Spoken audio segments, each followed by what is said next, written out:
Hey, everyone. Andy Hall, you're watching the Disappointed Cat Morning Show. Let's do this crazy thing. Hang tight. Reinforcements are on the way. You getting enough to eat? Anytime you need food, just look up to the sun, okay? Winter is coming. I see trees of green. Spring. Red roses too. Frost warning. I see them. Snow. I thought I melted all this. Oops. Winter.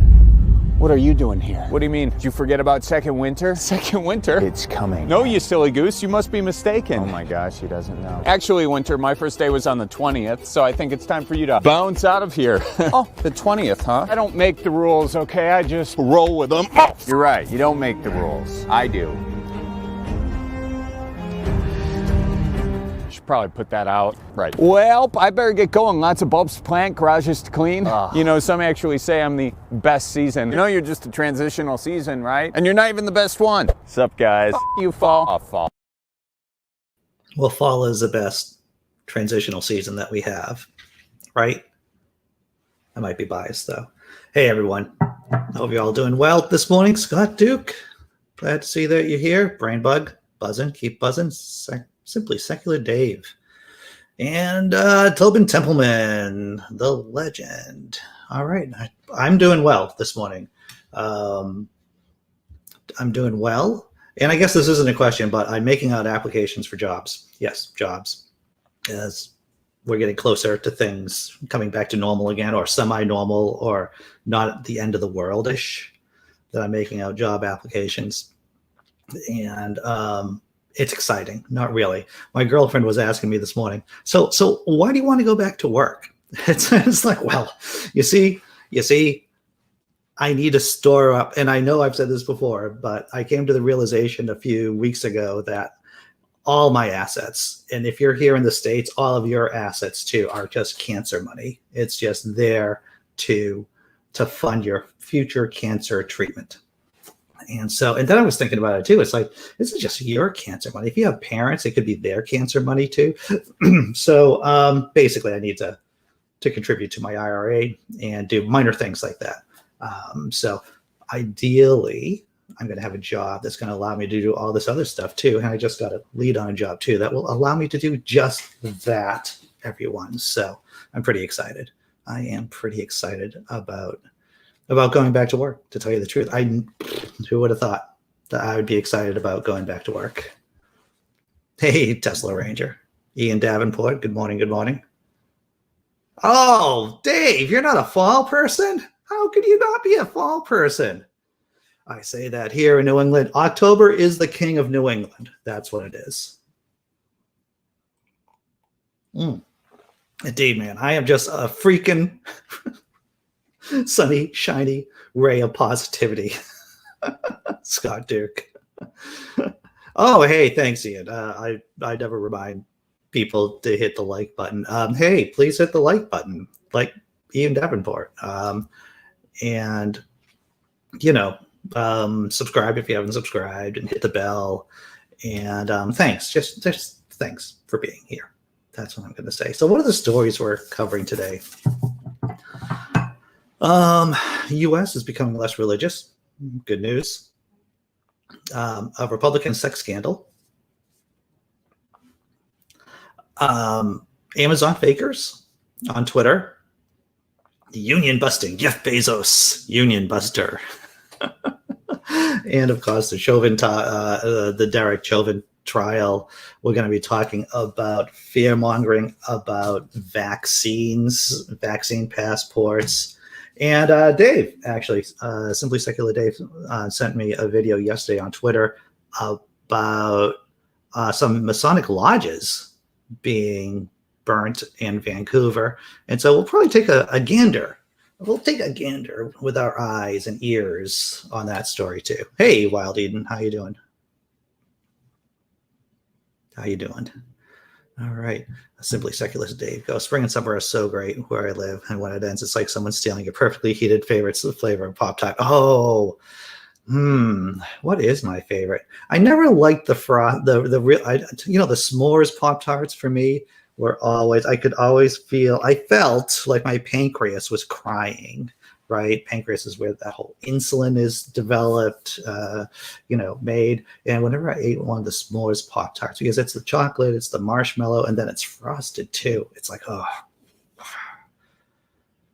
Yep, it's called, who would have thought I would like adulting, but I guess I do. Maybe. Under my own rules, terms and conditions apply. I don't mind adulting.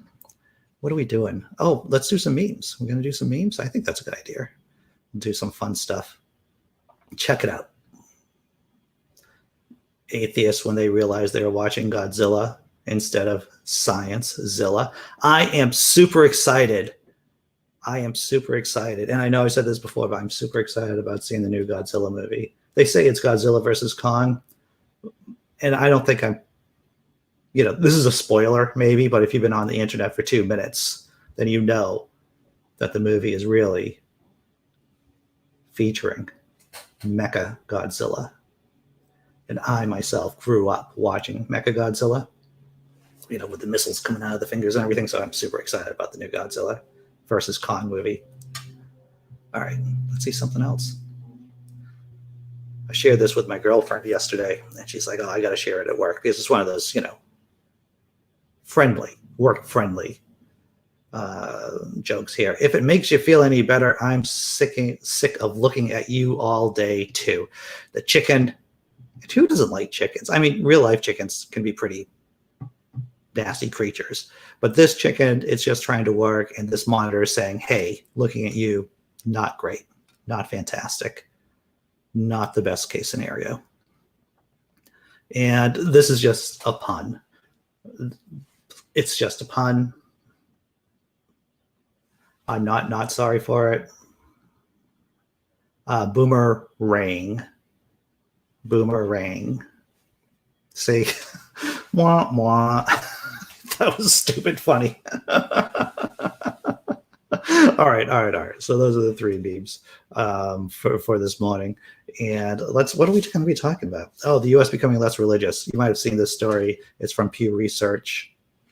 It's a positive story, everyone. We're starting off this morning with nothing but positive vibes. Right after you talking about cancer money, Andy? Yes, right after I finished talking about cancer money, fancy cancer money, maybe. We're going to talk about something positive. The U.S. becoming less religious. Fewer than half of U.S. adults belong to a religious congregation, new poll shows. Another step forward towards the secularization of the United States, hopefully. Fewer than half the U.S. adults say they belong to a church, synagogue, or a mosque, according to a new Gallup survey that highlights a dramatic trend away from religious affiliation in recent years among all age groups. A new Gallup poll published Monday indicates that religious membership in the U.S. has fallen to just 47% among those surveyed, representing less than half of the U.S., half the adult population for the first time since Gallup began asking the question more than 80 years ago. How about that? While membership in a house of worship fell only slightly in the latest survey, which was conducted in part during the coronavirus pandemic, the results reflect a trend that Gallup has been tracking since the turn of the century. In 2018, 50% of adults polled that they belong to a religious congregation, down sharply from the 70% who said so as recently as 1999. That figure fluctuated only a few percentage points over a period of 6 decades, beginning in 1937, the first year of the survey, when 73% of U.S. adults said they belong to a church, synagogue, or mosque. Now, should I start the rant now, or should I wait to the end? Should I wait to the end of the article? It's building up in me. The rant is building up, but I'm going to contain myself. Catholics have seen the greatest decline. Woohoo! I wonder why. With an 18% drop in the last 2 decades, double the 9% decline for Protestants. Gallup said it doesn't have sufficient data to analyze trends for other religions. Among other subgroups, Democrats showed a 25% percentage point decline in church memberships since 2000, compared with a 12% decline for Republicans. Independents saw an 18% drop. Overall, conservatives were nearly twice as likely to be religiously affiliated as liberals. The hell you say? I'm shocked and surprised. For years, demographers have cited millennials as being on the cusp of the rise of the nuns, a group defined as atheists, agnostics, and those who say they have no religious preference. But as Gallup points out, more Americans in every age bracket, including traditionalists born before 1946, say they belong to this group. Since the turn of the century, there have been a near doubling in the percentage of traditionalists, baby boomers, and Gen Xers with no religious affiliation.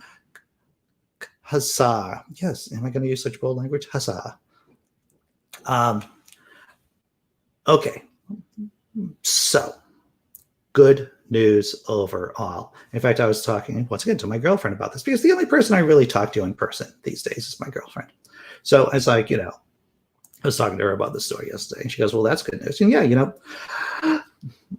it is good news. But the problem with atheists, let me tell you about the problem with our side. Let me tell you about our side and our problems with our side is that many of us, because we're from blue states, let's face it, more atheists live in blue states. We just aren't as aggressive, politically speaking, and agitated, politically speaking, as our conservative religious brethren who live in crappy states, in red states. Because let's face it, blue states are better off than red states overall when you look at the standard of living. So yeah, it's great. It's great that there's more people being non-religious here in the United States of America, right? However, I believe there was a big trend in a little country called Iran. Okay, it's a big country. Persia, Iran, big country. There was a trend towards secularization there too. And that went 180 degrees in the other direction. And let's face it, as we've said many times, as I've said many times on this channel and on other channels, you only need what?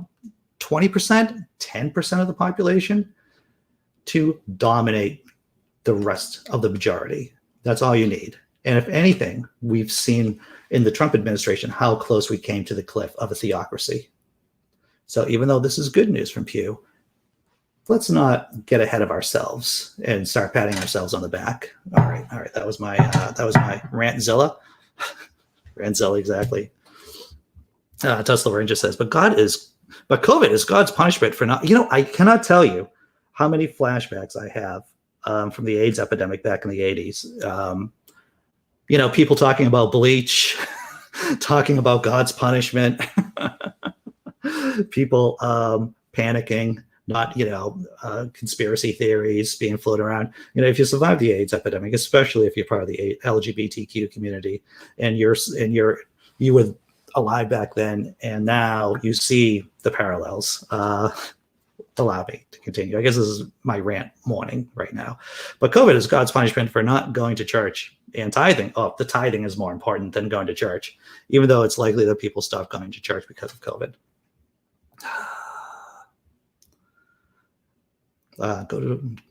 Scott Duke says, go door to door, knock, and present reasons to be an atheist or none.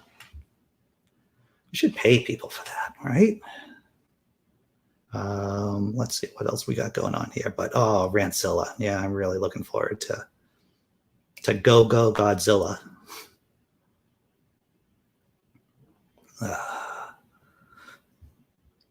Oh wow, Brainbug. Your son gets to work in a theater, so he gets to go see it today. I would. Yeah, I wouldn't mind working in a theater just to see the movies, to tell you the truth. What I'm really jealous about is that China got to see Godzilla versus Kong before we did. I was looking at the box office returns for Godzilla versus Kong from China, and it seems to be doing exceptionally well over there. All right. So America becoming less religious. Good news overall. Now we're gonna go from America being less religious to this video that Dave sent me, Simply Secular Dave from Vancouver. It seems like it appears to be that 3 Masonic lodges were set on fire. Well, let's just take a look at the story, right? Let me see if I can do this right, everyone.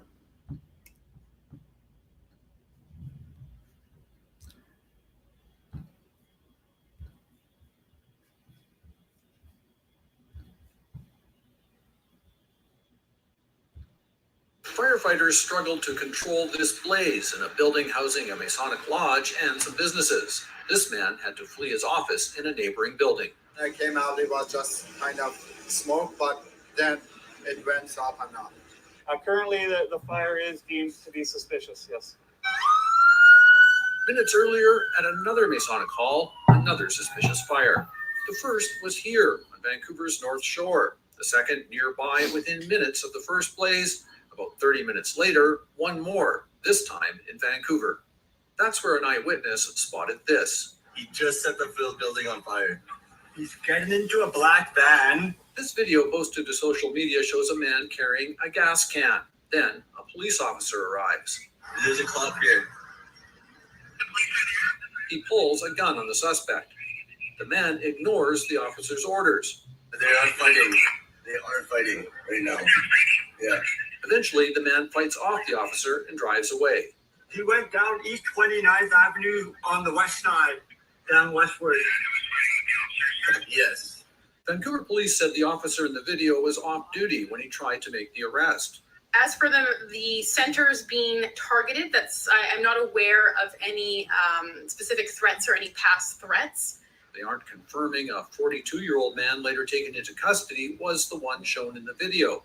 But an investigation spanning multiple jurisdictions is looking at why Masonic lodges were apparently targeted. A review of any history involving the locations that were targeted would be part of that investigative process. But at this time, we don't know. We would like to know, and we hope we will find out. Police say no one was injured in the fires, but damage was considerable. Greg Rasmussen, CBC News, Vancouver. It's fascinating when they're like, well, we don't know why the Masonic lodges got set on fire. It's like, well, it's like saying, God, we don't know why the synagogues got vandalized. Because, okay, possibly, perhaps the Masonic lodges were targeted because there's been a ton of conspiracies around the Illuminati and Masonic lodges.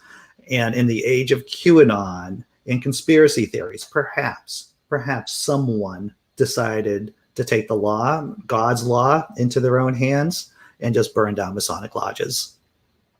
Yeah, I believe, what was it? The John Birch Society back in the day, the KKK, all were peddling Masonic lodge conspiracies. So it'll be interesting to see what this person says if they did set everything on fire and why. Maybe they have a QAnon manifesto or some kind of Christian fundamentalist manifesto somewhere in their house or on their hard drive. What's up, Sammy Jenkins? Glad to see you. Simply Secular Dave says, the Lynn Valley Lodge is about 6 blocks from me. I could smell the smoke from my balcony. The thing is, right, unless you're historically aware of the conflicts that underlie a lot of our society, or if you're part of a persecuted group, you really don't know. You really don't know. Like, you start talking to people, everyday Americans, about, let's say, the history of Northern Ireland, about the Catholic versus Protestant bloodshed. They don't know what you're talking about. You talk about the history of how, Masons, Masonic lodges have been targeted by weird and crazy conspiracy theories. No clue about that.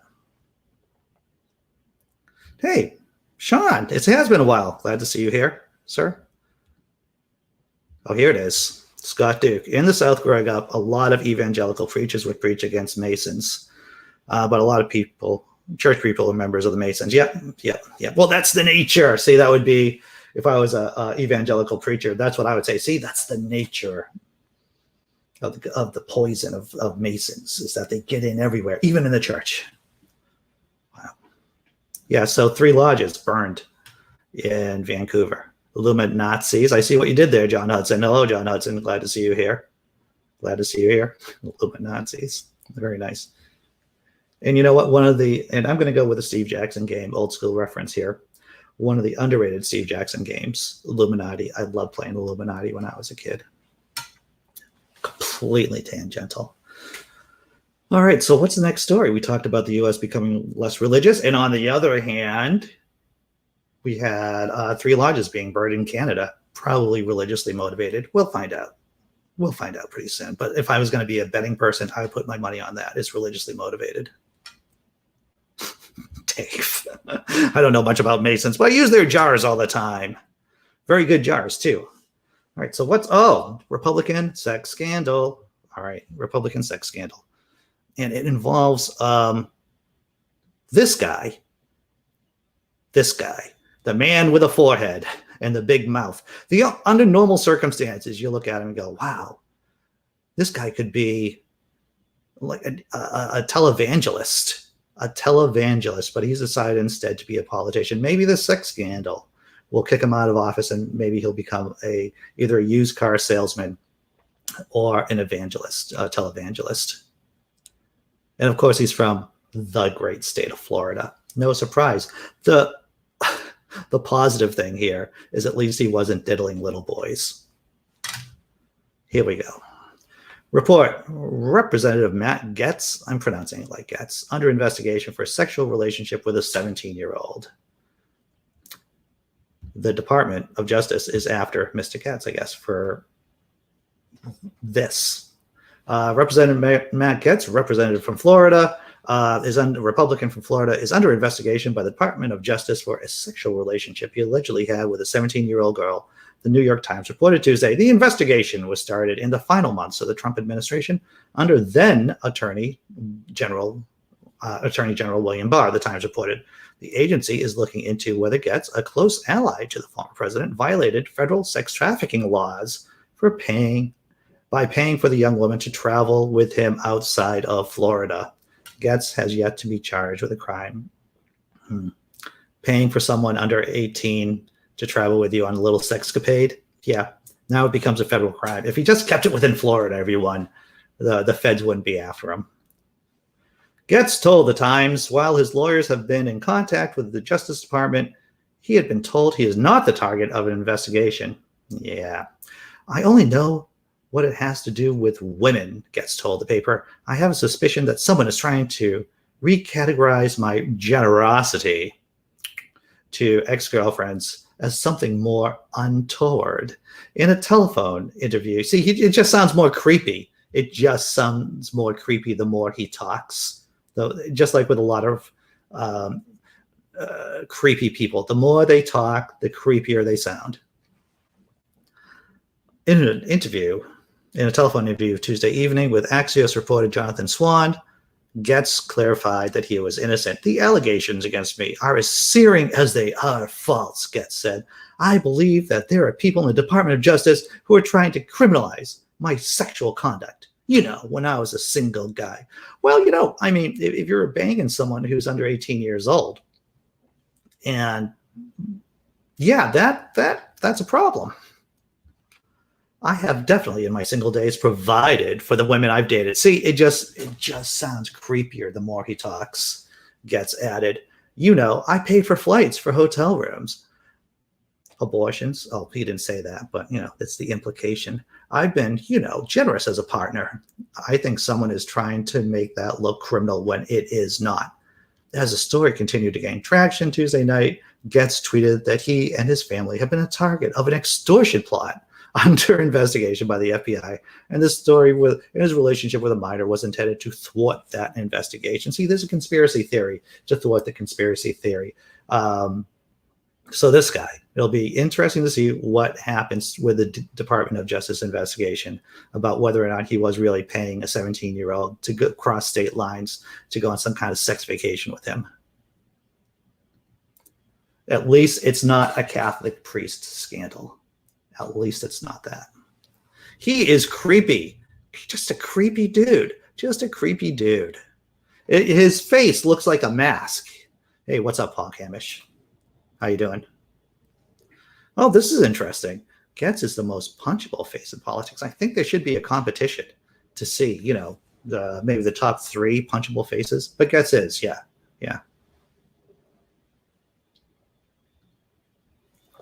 Tesla Ranger says, I think he's trying to decriminalize his sexual contact after the fact, indeed. Dr. Mordecai, here's the thing about this show and me. Technically incompetent. That's what I am. Technically incompetent and cheap too. I am technically incompetent and cheap. So ideally, there would be an image over here, like in other shows. But instead, I have, because this is easier for me. And believe me, if anyone has any technical knowledge whatsoever that can help me out on making the show better, you should just contact me. Right, Sean, I can't wait until this becomes an episode of Law and Order. SVU, nice, right? Special Victims Unit, indeed. He does look like a comic book villain. I don't know what his name would be. I don't know what Guess's comic book villain name would be, but he does have that vibe. What would his comic book villain name be? That's a very good question.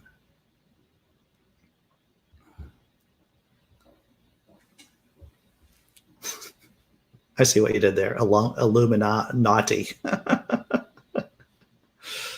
Well, that's what I am. If I was going to do a World War II reference, I would consider this show and me to be the T-34 of the stripped down, non-technical aspect of just like the tanks were in World War II. Right? He looks like J. Jonah Jameson. He just needs that epic mustache J. Jonah has.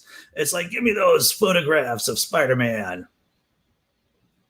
All right. All good and fun. All in fun here. Gangster Gets, indeed, by D-Mouse. Gangster Gets. It's the people who are always telling you what to do with your genitals that are the ones doing things wrong with their genitals. There's a relationship there. There's some kind of graph. Someone should graph that out. The more that you talk, or the more that you want to have control of other people's, what they do with their genitalia, there is a greater chance of you doing something creepy with your genitalia. All right. So, wow, halftime show already. 27 minutes into the show already. Let's do halftime, right? Before we go into the other half of the show.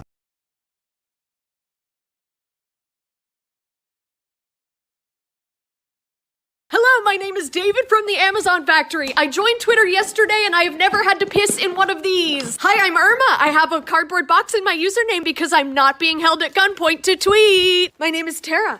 My hobbies are true crime and posting about the mega corporation I work for. One thing about me is that I'm allowed to poop whenever I want, no questions asked. You don't really believe the peeing in bottles thing, do you? That is an outside rumor spread by internal emails within our company. Amazon is fun, rewarding, and challenging. One of the big challenges is figuring out which one of my many bathroom breaks I should use to go to the bathroom and which one I should use for leisure, like drinking water. Lisa, branch OAK4, amateur cooking fan, pro binge watcher, person who is allowed to piss and shit. All right. So if some of you know about the story, about the news story, then that was exceptionally funny. Now, if those of you who don't know about Amazon having fake Twitter accounts, then we're going right into this story here. As soon as I find where the story is, let's check this out. Oh, here it is. Fake Amazon workers defend company on Twitter. As many of you know, Bernie Sanders was down in Alabama, I think it was last week, trying to rally the troops because there is a major Amazon outlet, warehouse that is trying to unionize.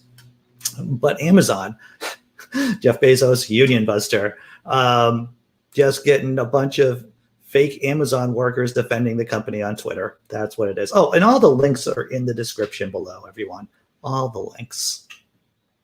Fake accounts claiming to be Amazon workers have been praising their working conditions on Twitter.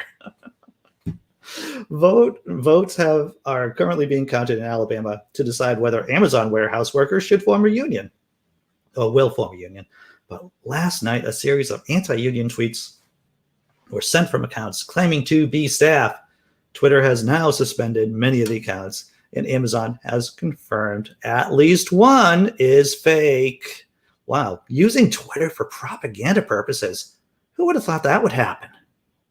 Most of the accounts were made just a few days ago, often with only a few tweets, all related to Amazon. What bothers me most about unions is there's no ability to opt out of dues, one user under the handle at Amazon FCD Darla tweeted, despite a state law in Alabama which prevents this.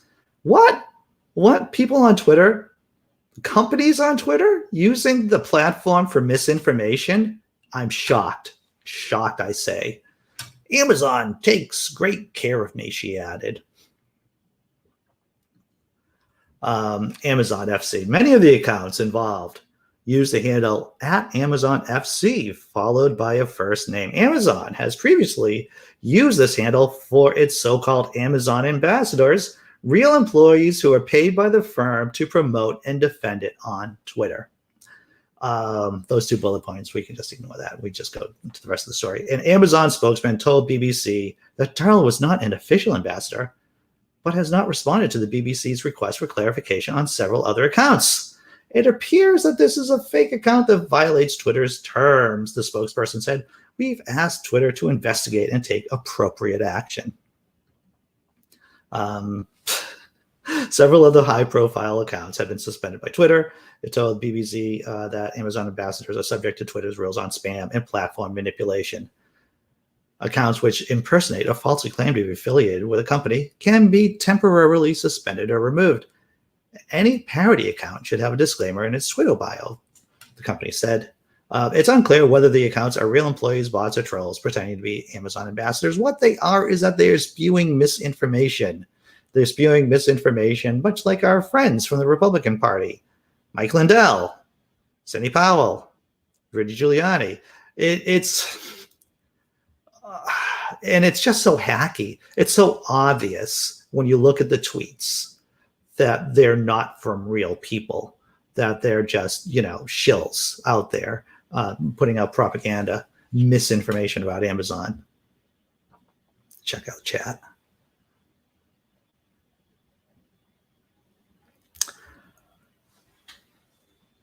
Maybe I'm missing a bit on the thread here from this, but I've seen a sign that says, please do not urinate on the security dogs. Someone had to put this sign on the fence. That is just, I've never seen a sign like that. Oh, Tesla Ranger says, propaganda is an in thing nowadays. Indeed, especially on Twitter. Samuel Gray says, sometimes I feel so emotionally violated by living in Alabama. My only solace is I'm not in West Virginia or Mississippi.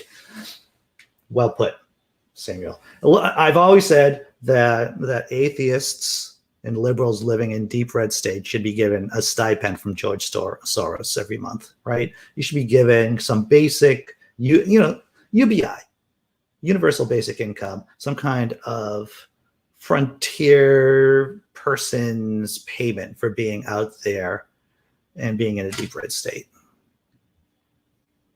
What's up, Kevin Chaos? Oh, that's how we got about peeing in bottles, indeed. Groping man, right from that Gets guy. So yeah, fake Twitter accounts, Amazon using fake Twitter accounts to try to dissuade people. Or, it's just brand management. That's what they're going to say. It's just brand management. We're just trying to affect our customers' views, opinions, and emotions about how crappy a company we are to work for.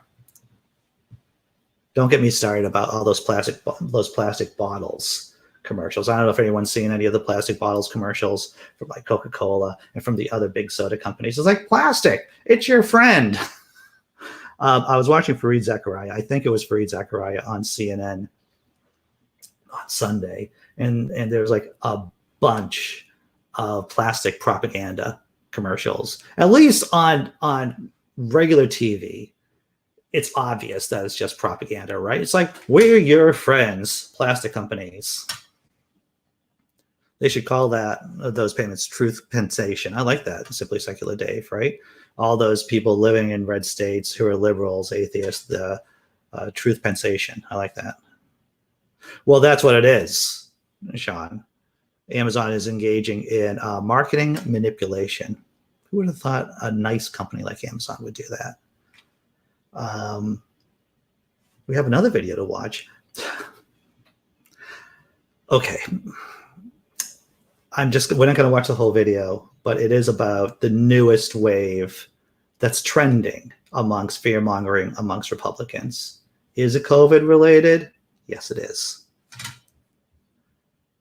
Let's take a gander. A lot of foul language here on the show today. All right.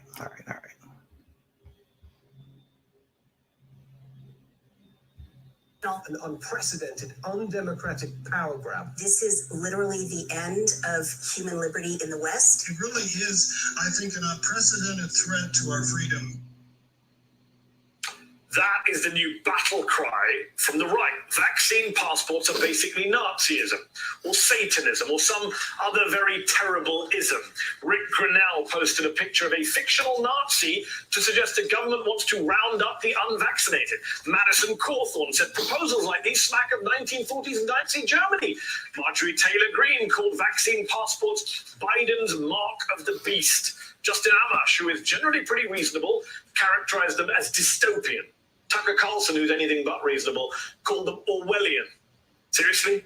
What on earth is this Orwellian, Nazi, Satanist proposal that has them so afraid?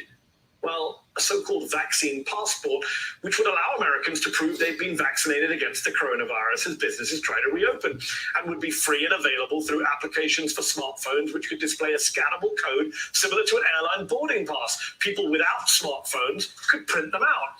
The idea is to help businesses get people back into bars and concerts and restaurants, to move back towards normalcy. A lot of countries are also working on something like this. Israel, the Republican Party's seemingly favorite foreign country, has already done it. Now, getting something like this done in the US is a challenge, and there are some legitimate privacy and equity concerns here, just as there are in many things we already do every single day. But the right would have you believe that a vaccine passport is effectively Big Brother coming for you and your family, and it just isn't. We already require people to prove they've been vaccinated for things like yellow fever to travel to certain countries. Indeed, there's even a passport you can carry to prove your vaccinations. And it's not just travel. As America's more than 63 million parents with kids under 18 know, all 50 states, with some exemptions, require proof that kids have been vaccinated to go to school. Here's the immunizations required for kindergarten and 6th grade entry in South Dakota, which includes vaccinations for measles, polio, tetanus, and a whole lot more. Even that state's far-right governor, Kristi Noem, realizes how important this is after state lawmakers tried to pass a bill that would prevent schools and colleges from requiring vaccinations. Noem opposed it, saying she couldn't support the bill in good conscience because vaccinations save lives. And yet Noem is now very offended by the idea of proving you've been vaccinated for COVID, calling a vaccine passport one of the most un-American ideas in our nation's history, and saying we should oppose this oppression. Yeah. All right. So minor technical issues here. I think the show's still running. The clock is still running. And we all get the basic gist, is that Republicans, the newest fear flavor of the month is vaccine passports.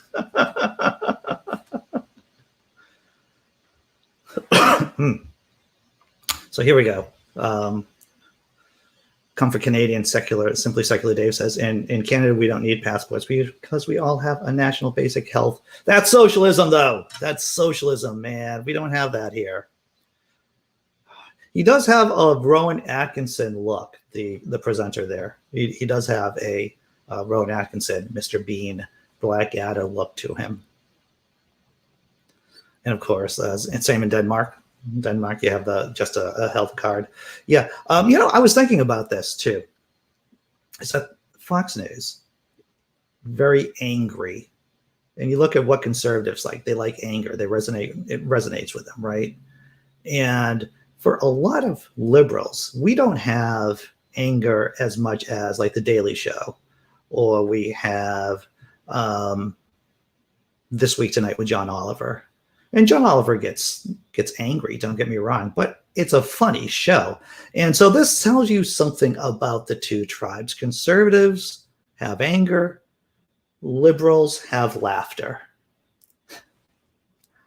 Conservatives have anger, liberals have laughter. That is a way to really categorize the two tribes, besides being right and wrong, of course. Maybe the U.S. will grow up one day. Well, I have to tell you, Sean, I've said it once, I've said it before, I'll say it a million more times on this channel and other channels, and on my blog, Laughing in Disbelief. Wow, is that a plug? That's a plug. But the U.S. cannot continue the way it is. It's either going to be more like Scandinavia, more like Canada, or it's going to be more like Iran. It's going to be more like Saudi Arabia. The system cannot stand, to paraphrase Abraham Lincoln, with this house divided the way it is. It's either going to be all one thing or all the other thing. And we are seeing that played out now. We're seeing it played out. We saw it played out during the Obama administration. We saw it played out during the Trump administration, and we're seeing it played out now. The U.S. is either going to be all one thing or all the other thing. But this hybrid system that we have, that's not going to last. That's not going to continue.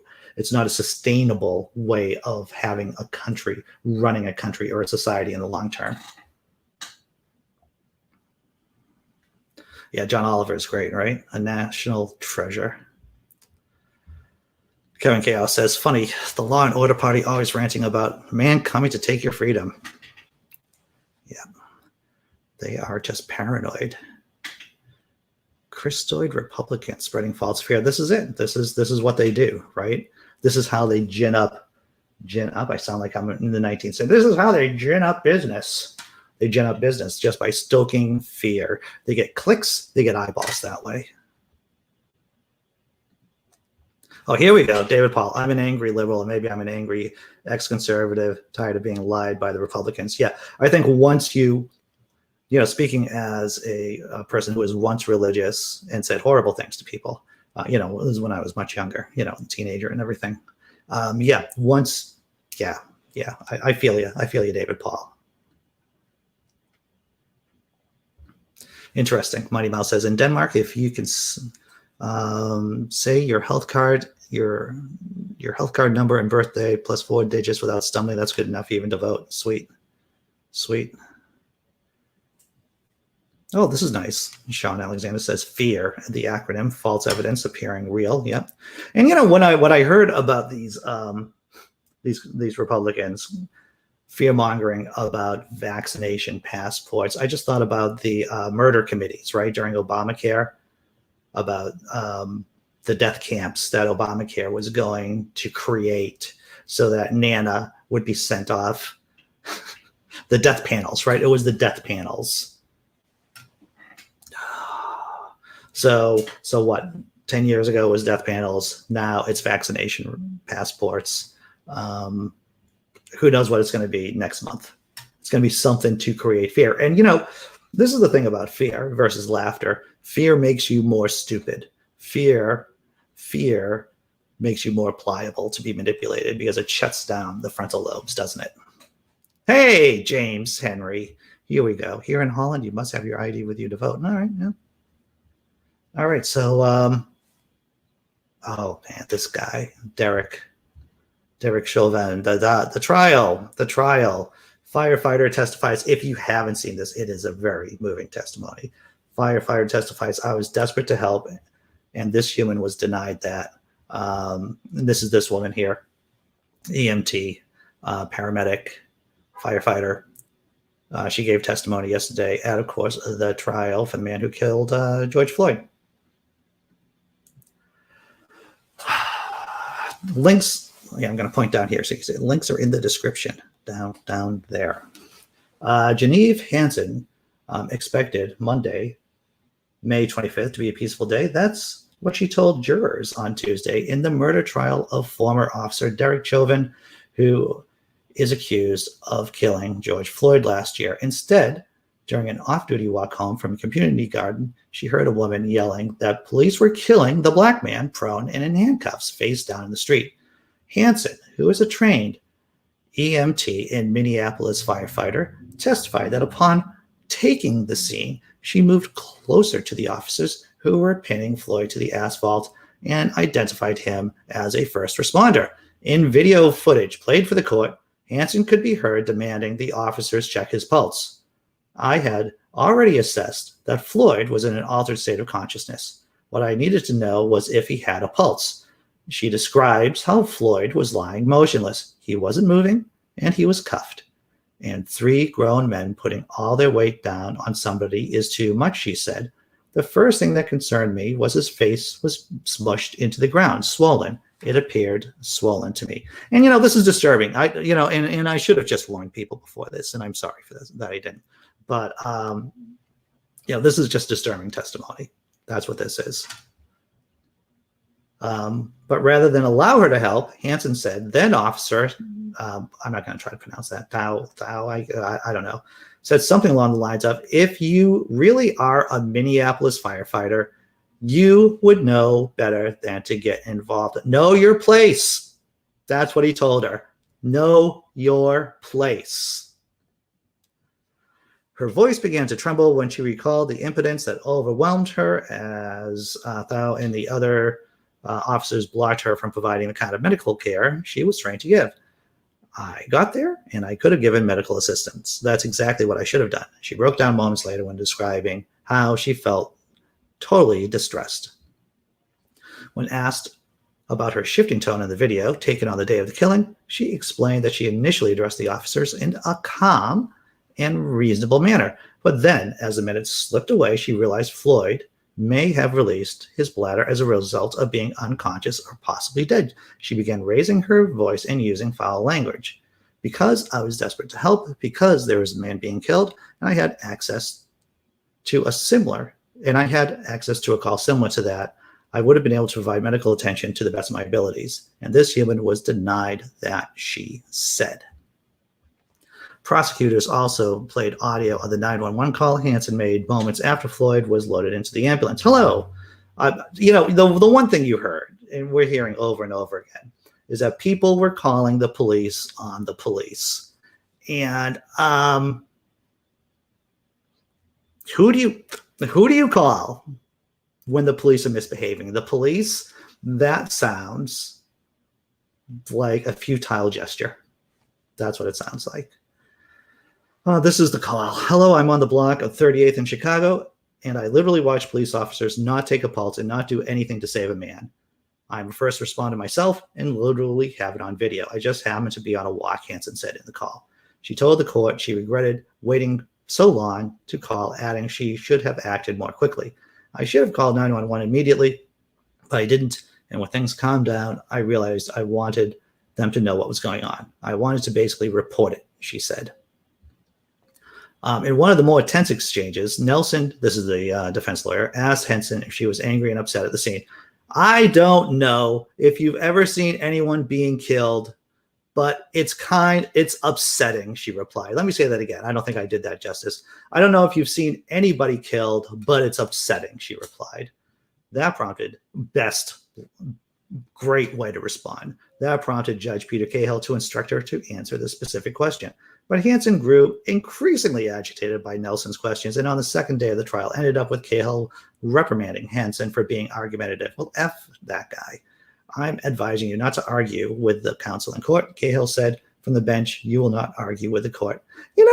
Maybe arguing with the court's not a bad idea if you're willing to take the consequences of your actions, and maybe you can sway the opinions of the jury. Then maybe arguing. And maybe that one line she said. What was the line again? I don't know if you've ever seen anybody being killed, but it's upsetting. If that's the line that switches a couple of jurors' hearts, then maybe you should say those things. Freaking. Well, yeah. Obviously, this guy has to be removed from society. He is just dangerous to other people. Dangerous to other people. Well, this is a good point, Dave. It's important everyone understand not just that he died, but how he died. The 9 minutes and 29 seconds. Yeah. And if you haven't seen Dave Chappelle's special, I think it's 9 minutes and 29 seconds. It's definitely worth seeing. He put it out months ago.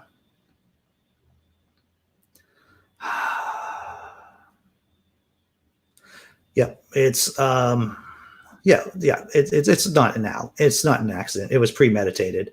He knew what he was doing. He, you know, if you are experienced with grappling with people, if you understand, you know, if, you know, once again, having physically restrained, dangerous people, you know what you should do and you know what you shouldn't do, and you know, and you just know, you just know. Let's see. Well, you know, I was sick to my stomach. It is very disturbing, and actually I have trouble actually covering through the story. It is just disturbing. That's what it is.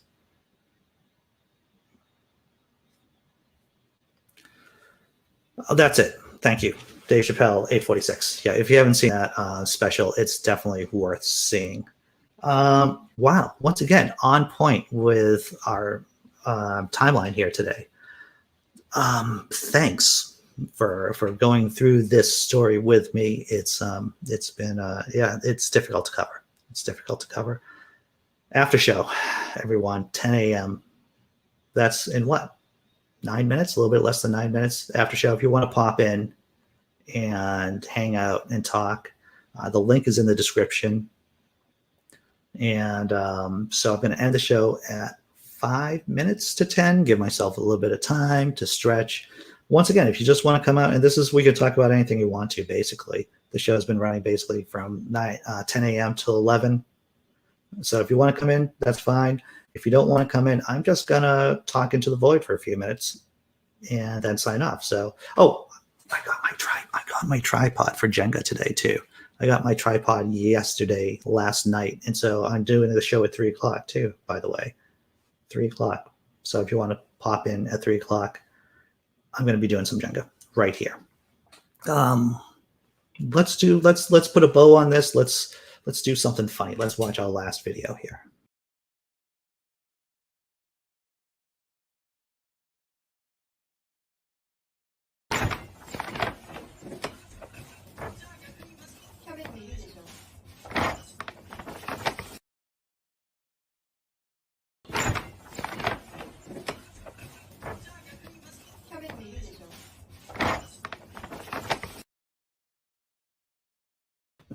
All right, that might put a smile on your face. Hopefully it will.